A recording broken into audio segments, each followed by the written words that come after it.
ഇന്ന് നമുക്ക് ചിക്കൻ വെച്ചിട്ട് നല്ല ടേസ്റ്റി ആയിട്ടുള്ള സ്നാക്സ് ഉണ്ടാക്കിയാലോ. അപ്പോൾ അതിനായിട്ട് ആദ്യം ഒരു കപ്പ് ബോൺലെസ് ചിക്കൻ നേരത്തെ വേവിച്ച് വെച്ചാണ് അതെടുത്തിട്ടുണ്ട്. പിന്നെ ഒരു സവാളയുടെ പകുതി അത് ചെറുതായി കട്ട് ചെയ്തും. ഇനി ഇതിലേക്ക് വേണ്ടത് ഉള്ളിത്തണ്ടാണ്.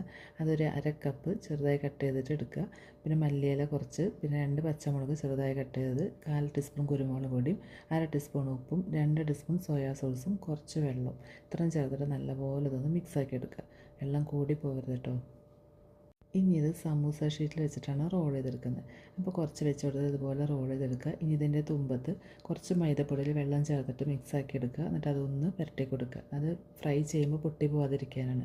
അതിനുശേഷം അതിൻ്റെ രണ്ടറ്റത്തും വീണ്ടും മൈദ മാവിലൊന്ന് മുക്കി കൊടുക്കുക. എന്നിട്ട് ബ്രെഡ് ക്രംസിൽ മുക്കിയെടുക്കുക. അത്രയേ ഉള്ളൂ. അപ്പോൾ ഇത് റോൾ ചെയ്തെടുക്കുമ്പോൾ അത് കറക്റ്റായിട്ട് ടൈറ്റായിട്ട് എടുക്കാൻ ശ്രദ്ധിക്കണം. അല്ലെങ്കിൽ നമ്മൾ ഫ്രൈ ചെയ്യുമ്പോൾ അതിൽ നിന്ന് വിട്ടു പോകാനുള്ള സാധ്യതയുണ്ട്. എന്നിട്ട് നല്ല തിളച്ച വെളിച്ചെണ്ണയിലേക്ക് ഇത് ഓരോന്നായിട്ട് വെച്ച് കൊടുക്കുക. എന്നിട്ട് തിരിച്ചും മറിച്ചിട്ട് നല്ലപോലെ ഇതൊന്ന് ഫ്രൈ ചെയ്തെടുക്കണം. നല്ല ടേസ്റ്റാട്ടോ അത് കഴിക്കാനായിട്ട്. ഇതിൽ ആ ഉള്ളിത്തണ്ടൊക്കെ ഇട്ടത് കൊണ്ട് തന്നെ ഒരു പ്രത്യേക ടേസ്റ്റാണ്. കുട്ടികൾക്കൊക്കെ ആണെങ്കിലും നന്നായിട്ട് ഇഷ്ടപ്പെടും. അപ്പോൾ ഇത് കഴിച്ചിട്ടില്ലെങ്കിൽ ഒന്ന് ട്രൈ ചെയ്ത് നോക്കിക്കോളൂ കേട്ടോ. അപ്പോൾ അത്രയേ ഉള്ളൂ. Tata bye bye.